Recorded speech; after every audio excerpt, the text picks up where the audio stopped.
dan dia masih lagi berkesinambungan. Dia tak berhenti di situ. Tidak berhenti di situ. Masa sambung.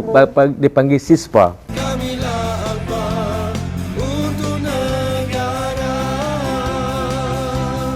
Bismillahirrahmanirrahim. Assalamualaikum warahmatullahi wabarakatuh. Salam Malaysia Madani, salam Alfa, memacu kecemerlangan. Sekali lagi bersama saya, Lieutenant Muda Pertahanan Awam, Suraya binti Kamrul Zaman, selaku hos anda bagi rancangan Wejangan Santai episod 81 yang akan merungkai segala persoalan anda.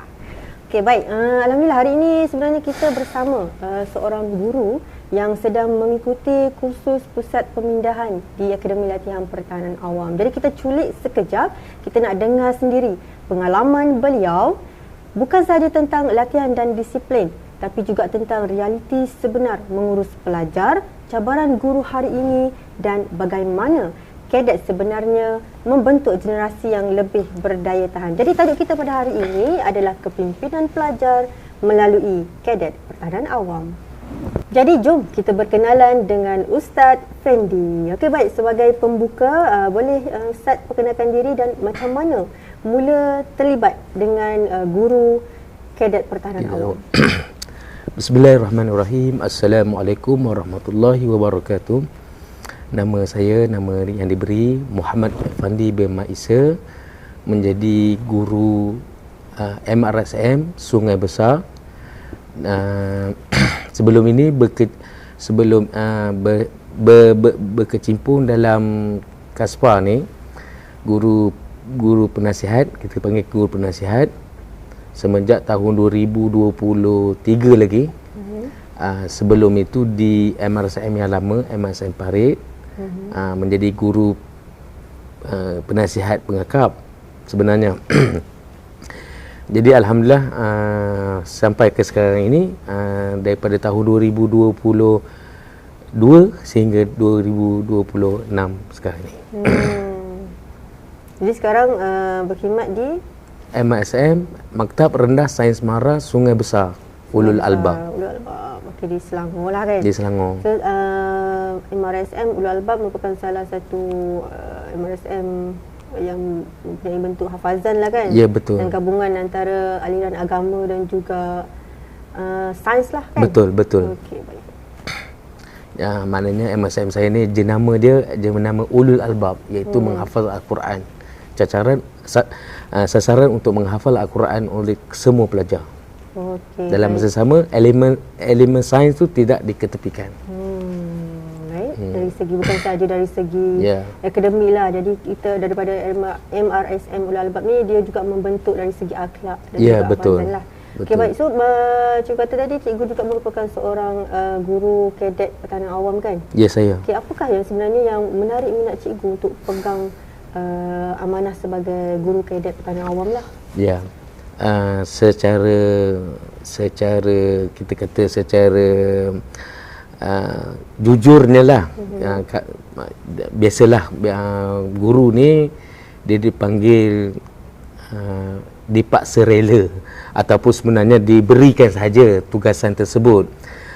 Apabila saya dan sebelum ni tidak tahu pun tentang ASPA ni ataupun JPA ni kan, tapi oleh kerana diberi amanah ataupun diberi tugasan ataupun diberi tanggungjawab, jadi saya menerima sajalah tanggungjawab yang diberikan oleh sekolah.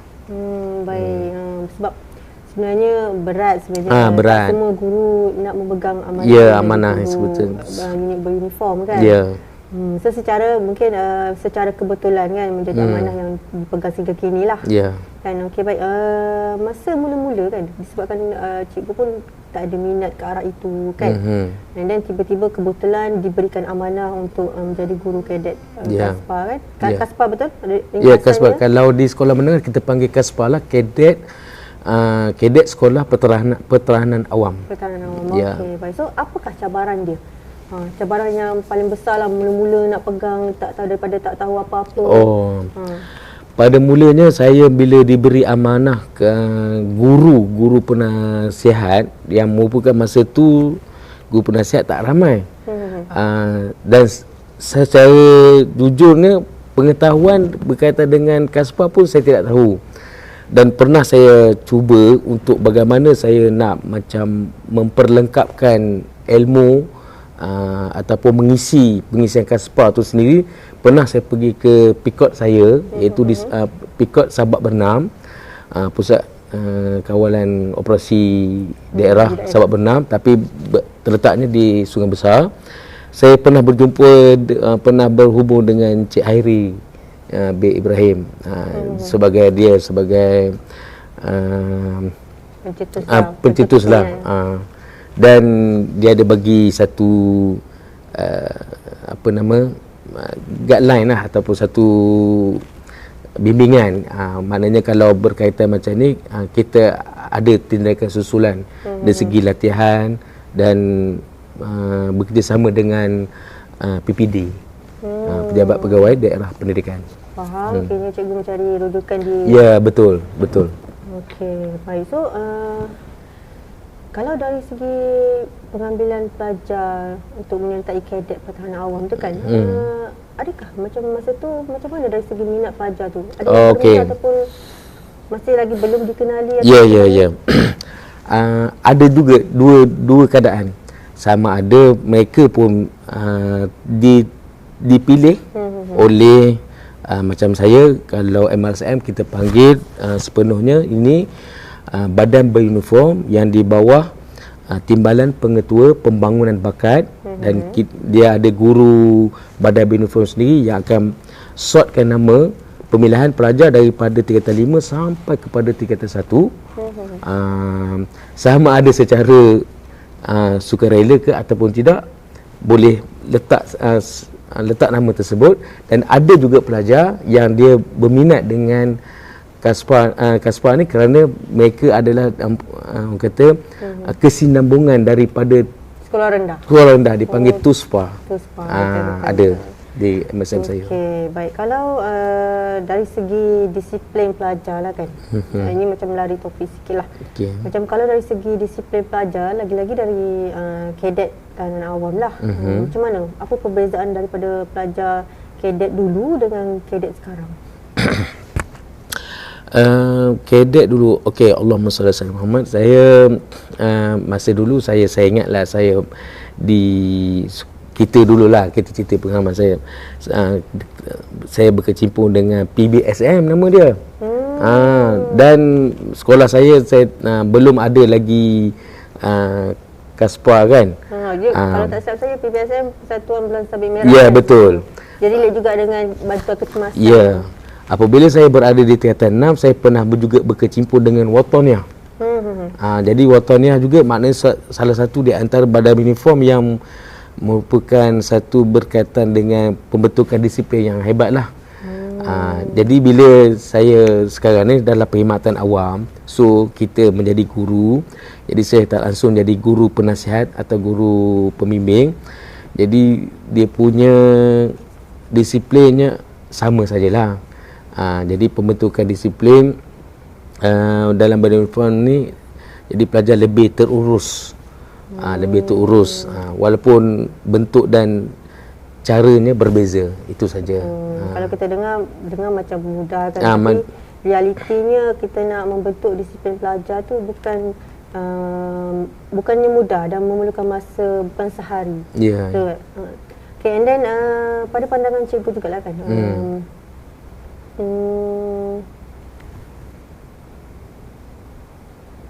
macam mana kalau contoh kan berkaitan dengan minat tadi kan, kalau contohlah, kalau contoh tiba-tiba kalau pelajar itu dia bila diletakkan di bawah uniform yang dia tidak minat, macam mana daripada segi kawalan guru ataupun strategi guru untuk menarik minat pelajar tu kepada kadet pertahanan awam?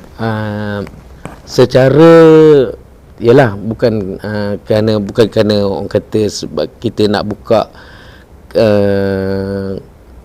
kita kata kekurangan. Kami di sekolah dia ada satu penilaian yang merupakan satu, kita panggil macam satu pencapaian lah. Sekiranya pelajar ini dia berkecimpung ataupun terlalu aktif dengan kadet ni, kita akan diberikan satu penilaian dipanggil untuk menambah nilai dalam PAJSK. Oh, betul. Jadi PAJSK ini memang pelajar seolah-olahnya itu sebagai satu aim lah, satu sasaran dalam dia sebagai seorang pelajar. Kerana apa? Kerana PAJSK ini dia akan terkumpul daripada tingkatan 1 sehingga tingkatan 5. Bahkan jika dia nak masuk industri nanti, nilai inilah yang akan menjadi nilai tambah apabila mereka nak masuk ke industri nanti. Okay, apa dia cabaran yang paling susah bila kita nak uruskan kadet? Dia cabaran yang paling susah sebenarnya itu perkara biasa. Cuma kadang-kadang kita kan seorang guru ni dia macam kita main tarik tali lah. Macam contoh macam kita kenal seorang pelajar ni nama dia Amin katakan. Amin, Ustaz nak bagi awak markah tinggi ni, awak nak tak join perkemahan perdana yang dianjurkan oleh Kaspa ni di Selangor katakan. Jadi pelajar tu sendiri secara tak langsung dia bersemangat. Dan kita lah yang akan menguruskan dia punya latihan, kemahiran apa semua sebelum dia masuki perkemahan tersebut. So dari situ ada tak yang pelajar Kaspa ni daripada segi sikap dia ada tak perubahan? Ya, kalau kita tengok sebab apa, bukan pada manusia itu sendiri kan. Bila pelajar ni apabila diberi satu tugasan elemen yang untuk berkaitan dengan badan uniform, dia secara tak langsungnya pertamanya iaitu menjaga masa. Memang budak akan dikata mematuhi waktu ataupun ikut pada undang-undang. Jadi maknanya disiplin mereka akan tinggilah secara tak langsung. Selain daripada masa ataupun disiplin, ada lagi tak apa yang maksudnya macam dari segi kadet ni kan, apa lagi yang kadet pertahanan awam yang diajar di sekolah ni membantu mereka di luar sana? Bila dia berhadapan dengan situasi kecemasan, contoh di rumah kan mungkin kadang-kadang adik-beradik ke mengalami kecederaan ringan macam tu. Adakah ini diajar di sekolah ke mana? Sebagai contoh, macam pelajar pun pelajar kadet pertahanan awam ni dia akan diberi latihan, salah satu di antaranya ialah contohnya katalah terjatuh di lantai. Jadi menyebabkan tangan tengaduh apa semua kan, terseliur dan sebagainya. Jadi pelajar dia dah mempelajari berkaitan dengan balutan. Jadi itulah di antaranya ilmu yang dia orang belajar tu dipraktikkan dalam kehidupan seharian. Ya. Memang ada dalam elemen Kaspa ni. Itu yang menjadi satu benda yang menarik. Menarik. Lepas tu bukan tuan, berkenaan bila ni isu semasa macam sekarang kan masih panas isu buli kan. Oh ya. Okay, kalau di sekolah kan isu buli ni sebenarnya dia kan berpunca daripada kurang empati dalam kalangan pelajar lah. Ya. Adakah latihan kadet ni boleh bantu dari segi empati ataupun sebagai first responder ke macam mana bila dia melihat kejadian itu di depan mata sebelum kawan dia lapor pada guru ke? Dia sebagai penyelamat di situ? Betul. Secara kata saya nak memberikan jawapan yang jawapan yang tuntas sebab saya sebagai seorang guru yang berpengalaman dari segi warden, sebenarnya kita melihat kepada potensi dan juga ruang masa pelajar. Apabila mereka berada di sekolah, dia punya watak dia tidak sama berada di asrama. Saya boleh beri contoh ataupun beri situasi. Sebenarnya pelajar dia punya watak yang sebenarnya berada di asrama. Tapi dalam konteks sekarang ini, pelajar dia tidak boleh kita mempersalahkan dia 100%. Kerana apa? Kerana sebenarnya kalau pelajar ni dia diletihkan, maksud saya dia beri tugasan, sama ada berkawat, sama ada bagi tugasan untuk macam kita kata praktikal berkaitan dengan badan uniform lah. Dia orang akan sibuk dengan benda-benda gini, jadi dia orang terlupa dengan perkara-perkara buli ni. Itulah sedikit sebanyak yang mampu untuk mengurangkan buli di sekolah. Jadi kalau jika pelajar dia tidak ada satu program ataupun aktiviti, hidup mereka macam mencari apakah untuk dipenuhkan waktu tersebut. Sebab itulah boleh dikatakan kehidupan dan wajah mereka berada di asrama. Jadi apabila mereka berkecimpung dengan badan beruniform macam ni, secara tak langsung dia orang tak akan terlibat dengan perkara yang negatif. Sebagai contoh, saya boleh cakap pelajar saya yang dulu saya berjaya untuk dia pangkat sarjan, dan budak itu cemerlang, sama ada SPM tu sendiri, akhlak pun terpuji, macam tu. Jadi dia tak akan terpengaruh dengan perkara-perkara yang negatif. Alhamdulillah. Jadi bila mereka ni berkecimpung dalam kehidupan awam ni, pelajar tu sendiri akan belajarlah bahawa sebenarnya ilmu ketahanan awam juga boleh mengelakkan mereka daripada menindas orang lain. Ya, betul. So mereka boleh tahu bahawa kekuatan sebenar ni bukan untuk menindas orang lain, tapi sebenarnya untuk membantu dan juga melindungi mereka yang memerlukanlah. Lebih-lebih lagi bila melibatkan situasi kecemasan kan. Jadi tapi kena cara yang betul lah. Maksudnya kita perlu bekalkan dari setiap sekolah perlu bekalkan kemahiran kecemasan yang betul lah. Jadi kalau macam di sekolah cikgu sendiri, adakah pelajar sekarang ni dia kurang kemahiran dalam menghadapi kecemasan atau macam mana? Sebenarnya kami dalam pertemuan badan beruniform, dia ada satu ataupun dia ada timbalan pengetua dah buat jadual tahunan. Jadi setiap bulan tu ada perjumpaan. Boleh dikatakan satu bulan tu 2 kali seminggu. Sorry 2 kali sebulan. Sebulan 2 kali. Sebab kami ada minggu A dan minggu B. Jadi setiap pertemuan badan beruniform ni pada hari Rabu, kebiasaannya minggu pertama. Jadi ada minggu pertama dan minggu ketiga. Jadi kebetulan kalau pada bulan ni, sebagai contoh saya beritahu, bulan peperiksaan pertengahan tahun, jadi badan uniform tak dapat digerakkan lah dan akan berkesinambungan pada bulan yang berikutnya. Dan kami ada jadualnya. Jadi kebiasaannya dilakukan pada hari apa? Biasa hari Rabu. Biasa hari Rabu. Zaman saya dululah. Ya, sama. Tapi kan kalau bila kita bercakap tentang aktiviti co-curriculum ni kan, mesti pelajar tu akan balik lambat lah.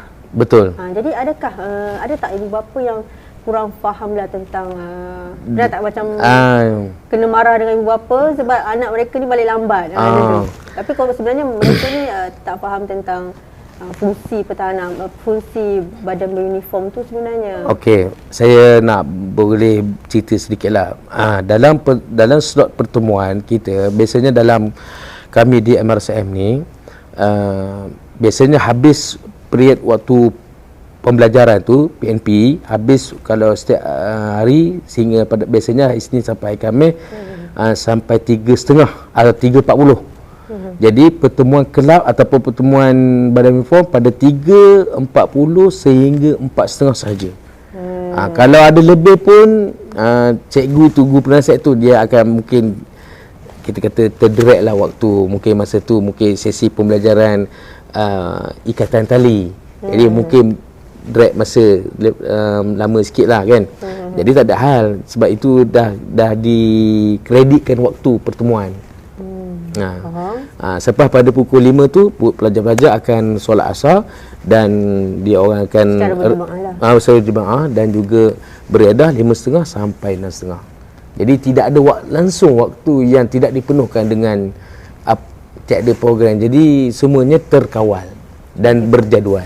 Okey, baik. So, maksudnya macam ibu bapa pun dah diberikan pengalaman lah aktiviti pelajar. Okey, baik tu. Sebab bukan apa, bila melibatkan ibu bapa ni kadang-kadang banyak isunya. Betul.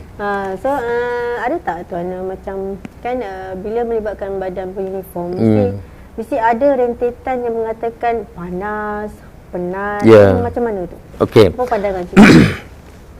Alhamdulillah, macam saya ni MSM ni, saya nak bagi highlight lah. MSM ni dia sekolah berasma penuh yang mesti fasilitinya canggih lah, kata-kata yang kata menarik dan sebagainya. Kenapa? sekiranya lah kan, sekiranya hujan atau panas, kalau satu pertemuan tu kebetulan waktu tu ada kawat, contohlah kalau ada gerimis kan, tiba-tiba datang gerimis, cikgu ni dia ada inisiatif sendiri akan berkawat dalam dewan. Sampai gitu sekali. Bermakna pelajar tu dia tak akan dikosongkan dengan tiada pertemuan, tidak ada aktiviti. Jadi mengikut kepada kebijaksanaan dan alternatif yang diambil oleh guru tersebutlah. Jadi tak ada isu. Tak ada isu. Tak ada isu lah. Selamat ke tak selamat. Ya, betul. Dan kita pun tidaklah macam, kita tahu macam contoh kalau biasa sekarang ni dah musim, ada di antara yang tak menentu, ada kalanya panas, ada kalanya tak panas. Kalau panas yang berterusan atau terik, biasanya timbalan pengetua dia akan memandang isu tu, sekiranya betul kawasan sangat panas, dia akan kita akan cari ke tempat yang teduh. Kalau tidak, tengok kepada kesesuaian, dan kita tidak akan mengambil masa yang lama untuk berhimpun. Okay, baik. Mungkin jugalah macam pandangan ibu bapa kan. Ya. Macam panas dan penat tu mungkin mereka melihat kepada kawat kaki kan. Ya, ya, betul. So sebenarnya bila kadet pertahanan awam ni dia menyertai badan beruniform Ya, pertahanan awam, betul. sebenarnya banyak lagi kemahiran-kemahiran lain yang mereka boleh belajar, bukan Ya, sahaja betul. kawat kaki. Kan mereka boleh belajar kemahiran asas menyelamat. Betul, asas menyelamat. Menyelamat kecemasan, dan juga boleh belajar kerja berpasukan. Ya, Apa-apa betul. sahaja yang dilakukan dalam unit beruniform ataupun badan beruniform, semua mesti dalam pasukan. Ya, betul. Ya, so bila berlaku contoh macam bila berlaku kecemasan ataupun bencana kan, kalau mereka dah pun diberikan kemahiran di sekolah, jadi dia beza sebenarnya. Dia pelajar yang pernah terlibat dalam kadet ni, dia biasanya macam lebih tenang. Dia tahu tindakan asas yang perlu dibuat. Tapi itulah kadang-kadang nilai itulah yang dilupakan. Betul. Ataupun kadang-kadang ibu bapa tak nampak nilai itu. Betul, betul. Jadi tak adalah isu panas ke, penat ke. Semua Ya, itu betul. adalah proses untuk mereka dewasa. Ya, betul. Jika tidak hari ini, bila lagi mereka akan belajar tentang itu kan? Betul, Cikgu, kan? betul.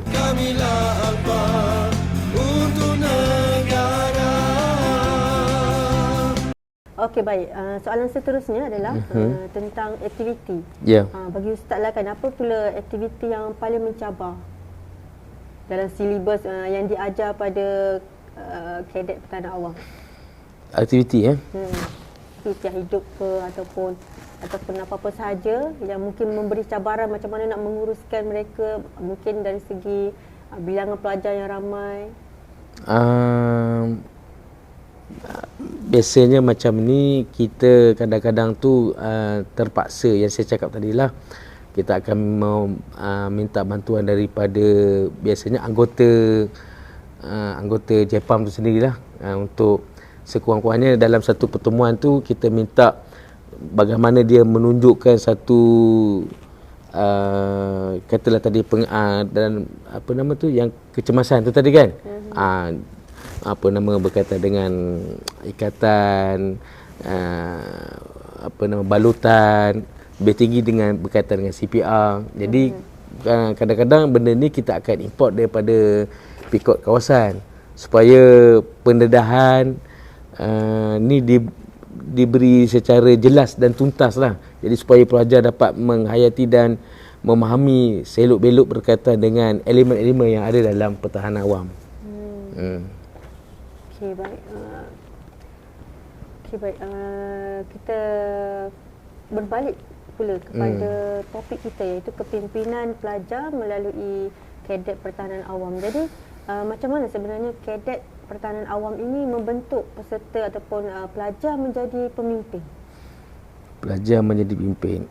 Di antara roh ataupun sendi yang boleh saya tekan kat sini, pelajar ni dia akan diberi, kita tengok kepada potensi dia tu sendiri. Kerana kadang-kadang pelajar ni dia suka bercakap. Bila mana dia suka bercakap tu, dia sudah semesti kita boleh menampakkan dia ni seorang yang berkepimpinan. Jadi dalam macam saya MRSM, kami ada jawatan yang besar untuk pelajar. Nama dia skop BWP, maknanya Badan Wakil Pelajar. Kalau dalam di luar tu macam contohnya ibaratnya yang berhormat lah. Jadi pelajar-pelajar ini akan diselected secara demokrasi. Maknanya pelajar ini akan diundi dan dia orang akan kita kata apa? Dia akan baca dia punya manifesto yang dia nak gerakkan dalam sekolah. Jadi dia akan buat satu pengiklanan. Jadi pelajar-pelajar akan vote. Sebagai contoh, saya kata pelajar ni nama dia Amin lah, kata Afiq yang kata. Afiq ni katanya dia nak bawa untuk kecemerlangan pelajar melalui katalah maknanya drag sikit waktu katalah waktu kita panggil tu self study ni kan. Jadi oleh kerana pelajar berminat dengan apa yang pembawakan dia akan menjadi presiden ke, menjadi SU ke, bendahari ke, bahagian pendidikan ke, semua. Itu nama dia B20. Adapun bahagian yang lain kita panggil LDP, Lembaga Disiplin Pelajar, maknanya berkaitan dengan dia nak menolong cikgu sebagai macam tu. Jadi pelajar dia memang sudah ada kepimpinan tersendiri. Kalau di MRSM tu tak ada sudut yang dia tidak boleh dia menjadi kepimpinan. Kerana apa? Kerana di asrama pun ada kepimpinan. Bahkan dalam asrama tu sendiri, sebagai contoh kalau kita kata ketua dom tu pun juga akan diberi nilai. Untuk reward sama ada untuk nilai kepimpinan tersebut melalui ketua dom tu sendiri. Apatah lagi badan dakwah semua di asrama, di sekolah, semuanya diberi nilai. Jadi pelajar boleh berkecimpung ataupun berintimak ataupun dia boleh menjurus ke arah kepimpinan tersebut. Jadi mereka dah pun diasah ke arah kepimpinan daripada tingkatan 1. Ya, daripada tingkatan 1. Untuk makluman puan, ada di antara MRSM yang lain, walaupun dia baru tingkatan 1, apabila ada diberi tawaran untuk dia menjadi biru ataupun saya cakap tadi B20 ni, dia kalau kita kata dia sebagai kuasa dia sangat didengari oleh bahagian pengurusan. Dan sekiranya dia memang pandai bercakap dan dia ada manifesto untuk dibentangkan, tingkatan 2 lagi dah boleh jadi B20. Bukan sahaja tingkatan 4, tingkatan 5. Biasanya macam tu. Tapi bila di tingkatan 2 saja, kalau dia berminat dan dia dipilih oleh pelajar, maka nama dia akan naik. Tapi kan saya ini adalah peristiwa saya sendirilah, cerita pengalaman saya sendiri, mana saya pernah melakukan praktikal di sekolah MRSM lah. Dari segi pemikiran dan kepimpinan mereka di sekolah sangat berbeza, sebab mereka diasah untuk berfikiran seperti orang yang berada dewasa di universiti. Betul. Dan sistem pendidikan mereka pun by semester kalau tak silap. Ya, betul. Untuk makluman puan, baru 2 minggu yang lepas saya menjadi guru pembimbing ataupun guru kita kata guru pengiring untuk satu slot wakil daripada MRSM, yang mana sekolah MRSM dipilih oleh Jabatan Pendidikan Negeri Selangor. Kami baru ini mengikuti program kepimpinan generasi madani di Sepang selama seminggu. Dan saya jadi guru pengiring, boleh tengok aktiviti pelajar semuanya berkaitan dengan idea-idea menjadi seorang pemimpin, pandai bercakap dan boleh kita katakan idea mereka untuk sebagai kita kata pemikir untuk memajukan negara. Sangat dahsyat lah, saya pun tengok baru ni. Bermula daripada kadet. Ya. Yang diasah di badan beruniform. Betul. Untuk memimpin. Ya. Okey, baik, generasi baru. Okey, baik. Sepanjang Ustaz menguruskan kadet pertahanan awam, apakah momen yang paling menyentuh hati sepanjang cikgu bersama kadet? Mungkin ada aktiviti di perkemahan ke, macam mana dia mendirikan. Sebelum ni macam contoh macam kita tak yakin pun dia boleh buat, rupa-rupanya dia boleh buat. Ya, betul. Sebenarnya itulah betul, saya setuju puan mengkutkan perkataan kadang-kadang kita tak menampakkan pelajar ni dia orang kata aktif ataupun boleh bawa dalam dia punya bidang tersebut kan. Tapi itu sebenarnya kita panggil sangka buruk saja. Sebenarnya apabila sebenarnya pelajar ni dia ada satu, kalau kita kata pada asasnya ialah mereka mesti dididik, dan secara tak langsungnya mereka akan menggunakan apa bakat yang diorang ada untuk diketengahkan. Sebagai contoh, saya nak beritahu pelajar saya baru ni yang pergi program kepimpinan madani baru ni, boleh dikatakan semua slot ataupun dia punya aktiviti tersebut, apatah lagi berkaitan membaca doa, jadi MC, semua daripada pelajar MRCM. Dari situ dia orang dah mula berbakat. Dia orang pandai pengucapan awam, berani mengetengahkan, bercakap menggunakan bahasa yang baik, bahasa baku, bahasa Melayu yang terbaik. Jadi di halayak yang ramai. Sebab di antara masa itu kebetulan pelajar lebih kurang hampir 100 lebih. Dan alhamdulillah bila saya tengok pelajar kita ni, kita tengok secara apa yang dia tak boleh tu, rupanya kalau katakan di sekolah tu kita tak nampak dia punya kepimpinan, apabila dia berada di luar, kepimpinan dia tak menyelah. Dan para pelajar yang Ustaz sebut ni adalah daripada kalangan KASPA lah. Ya, KASPA lah ada KASPA. Memang ada. Mungkin daripada segi latihan. Ya, latihan. Melahirkan rasa keyakinan dan betul. Mereka. Keyakinan yang perlu kita bagi untuk satu lagi, dia orang akan berkawan dengan sekolah-sekolah yang lain, dan dia orang tengok kepimpinan sekolah yang lain. Why not? Sebab MSM pun sendiri dah nama sekolah yang hebat apa semua. Jadi dia akan menyerlahkan dia punya kepimpinan tersebut. Dia akan menunjukkan. Okay, baik. Jadi sebagai seorang guru, apakah harapan cikgu lah untuk masa hadapan terhadap peserta yang menyertai kadet pertahanan awam ini? Di antara roh yang pertamanya ialah, kalau kita tengok elemen pertahanan awam, sudah tentu sendinya, rohnya ialah sukarelawan. Jadi apabila pelajar ni, bila diadakan ataupun dititik beratkan tentang roh sukarelawan, bermakna manusia ini bukan sewenang-wenangnya untuk kita kata, okey kakak tolong ambil air, malas kita kata. Tapi kalau kita dengan orang kata dengan adanya nilai ihsan, nilai kasih sayang ataupun untuk membantu orang lain, itu yang menjadi utamanya dalam pertahanan awam ni. Sebab bukan semua pelajar dia berminat dengan KASPA ni, tapi apabila kita beritahu ini badan sukarelawan yang secara tak langsung juga akan diberi, kalau kita kata kalau peringkat yang orang dewasa ni ada allowance kan. Tetapi kalau bagaimana orang itu dia nak kata nak membahagikan masa, tenaga, apatah lagi dia bekerja dengan perkhidmatan awam. Kalau dia bekerja dengan perkhidmatan awam, macam mana dia punya step dia, laluan dia. Kalau orang dia tu dia kerja sendiri, ada. Jadi di situ kita nak bentuk dia orang ni untuk bersemangat ataupun berminat dengan KASPA. Ada tak cikgu? Ada tak Ustaz yang daripada KASPA sebelum ini, bila dia dah pun habis belajar, dia berkecimpung pula? Ya, saya ada. Anggota pertahanan awam. Betul. Saya ada seorang pelajar yang saya sebutkan nama tadi, nama dia Amin. Selepas ni apabila dia dah berkecimpung dengan KASPA, dan saya baru lagi jumpa dia tahun lepas, apabila dia di Mahat Kuala Nerang, bukan Mahat apa, Kolej Kuala Nerang di Kedah, dan dia masih lagi berkesinambungan.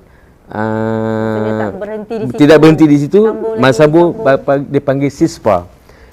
Iaitu Siswaza Pertahanan Awam. Dia di Politeknik? Kolej Mara Kuala Nerang. Dan kebetulan saya tanya pelajar ni. Dan dia, apabila dia pergi hari tu, masa dia perkemahan peringkat negeri, nilai PIJ dia tinggi. Itu yang kita nilai tambah dia. Nilai tambah. Jadi bila dia masuk universiti, dan dia masuk mana-mana universiti yang terhebat, dan itu markah yang paling tinggi. Nampak peranan di situ. Ya, nampak peranan di situ. Nampak kecil tapi memberi makna yang Memberi besar. makna yang besar. Pada masa hadapan. Kita tak tahu bila mana ianya berguna, betul? Ya, betul. Okey, baik. Dan laluan dia memang cerah lah. Sama ada dia tak terhenti pada situ, dan apabila dia habis industri, apabila dia masuk dalam perkhidmatan awam, dan dia pun boleh juga menyambung dalam JPAM tu sendiri. Okey, jadi bila kita lihat kan, pelajar kita sendiri tidak berhenti menyambung, dan kita lihat perjalanan dan kerjaya dia tu, jadi kita rasa macam penat lelah tu berbaloi kan, Ustaz? Ya, betul. Seperti yang saya cakap tadi, alhamdulillah kami MRSM ni ada guru-guru dia, ada guru penasihat dan ramai. Jadi tiada masalah, maknanya guru tersebut yang akan bagi bimbingan, sokongan, galakan untuk menggerakkan badan uniform ini, Kaspa. Dan secara tak langsung saya nak beritahulah, kebetulan pada bulan 6 ni akan ada perkemahan peringkat negeri Selangor. Okay, baik-baik, semoga dipermudahkan. Ya, insya-Allah, mudah-mudahan. Dan penyertaan yang ramailah dari kalangan kadet pertahanan awam. Ya. Okey, baik. Ni saya nak tanyakan soalan bonus lah. Soalan bonus Soalan bonus yang mana kan sekarang Ustaz memohon sedang terlibat dengan khusus pengurusan pusat pemindahan kan? Pemindahan, ya. PPS, pengurusan pusat pemindahan sementara lah. Betul. And then kenapa cikgu memilih ataupun kenapa Ustaz memilih untuk memohon khusus PPS dan bukan khusus-khusus yang lain? Okey, pertamanya sebab ialah sasaran utamanya ataupun benda yang kita nak kejar tu iaitu pangkat lah, sudah semestinya kan. Daripada lieutenant muda kepada lieutenant lah. Jadi yang keduanya, kebetulan pula baru ni tempat saya di Sungai Besar tu satu kalau kita kata banjir kilat. Jadi ada pembukaan pusat pemindahan sementara, dan baru ni memang dah 2 kali sirinya. Jadi sayang kalau saya tak, orang kata, tidak ada teori.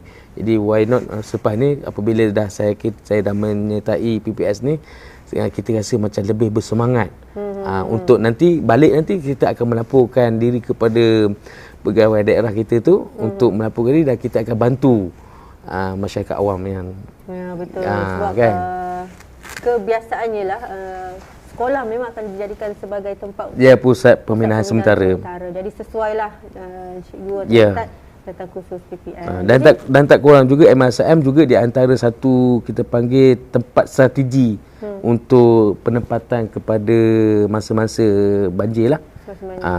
Okey, baik. Dari segi pelajar tu sendiri, masa macam Ustaz cakap tadi, kan berlaku banjir kilat. So macam mana respon daripada kadet pertahanan awam yang dah pun diberi latihan? Ya, kadang-kadang kita akan panggil pelajar ni, kita akan katalah macam baru ni ada di MSM. Kita akan panggil 2-3 orang sebagai permulaan dahulu. Bagaimana gerak kerja, macam mana kita nak membantu mangsa dalam keadaan rumahnya dimasuki air, dalam keadaan trauma, habis kehilangan barang, juga semualah yang ada.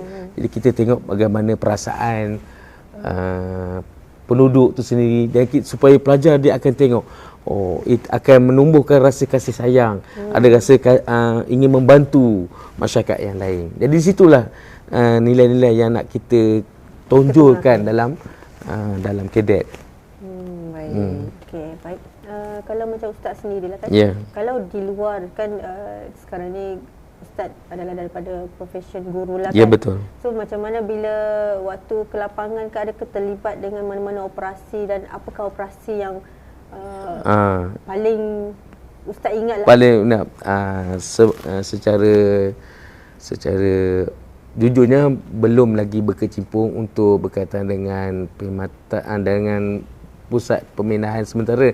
Tetapi saya sendiri, orang kata, secara kita kata tak rasmi, macam mana cara tidak langsung. Saya tak langsung keterlibatan JPAM dalam mengurus banjir.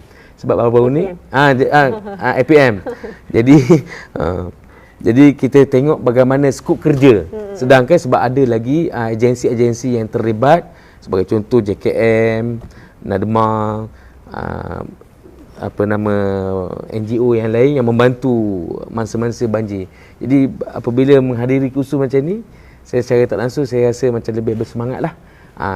Sebelum ni kita tengok secara yang tak rasmi, dan selepas ini insya-Allah kita akan secara macam melaporkan dirilah untuk berkhidmat kepada mangsa tersebut, insya-Allah. Okey, baik. Okey, kita sebenarnya telah pun berada di penghujung rancangan. Terima kasih Ustaz atas perkongsian yang sangat bermakna. Jadi kita telah pun dengar cerita dan pengalaman daripada Ustaz berkenaan dengan Kadet Pertahanan Awam yang diselenggarakan sendiri oleh Ustaz. Dan kita dapat lihatlah yang mana sebenarnya Kadet Pertahanan Awam ni sebenarnya bukan sekadar aktiviti kurikulum lah. Bukan sekadar nilai tambah mereka di sekolah sahaja. Boleh bersambung sehingga peringkat yang lebih tinggi. Betul. Tapi dia juga satu lagi dia adalah Kadet Pertahanan Awam ni merupakan satu platform lah yang mana dia boleh membina pelajar yang lebih berani daripada tiada keyakinan, lebih berani, lebih berkeyakinan, lebih berdisiplin, lebih berkepimpinan dan lebih bersedialah dalam menghadapi situasi sebenar dalam kehidupan mereka. Okey, baik, untuk penonton di rumah, sebarang bentuk pertanyaan, aduan dan juga idea boleh dihantar kepada kami melalui email pro@civildefence.gov.my. Teruskan sokongan anda dengan cara follow, like, comment and share. Okey, baik, sekian itu sahaja daripada saya. Alfa memacu kecemerlangan.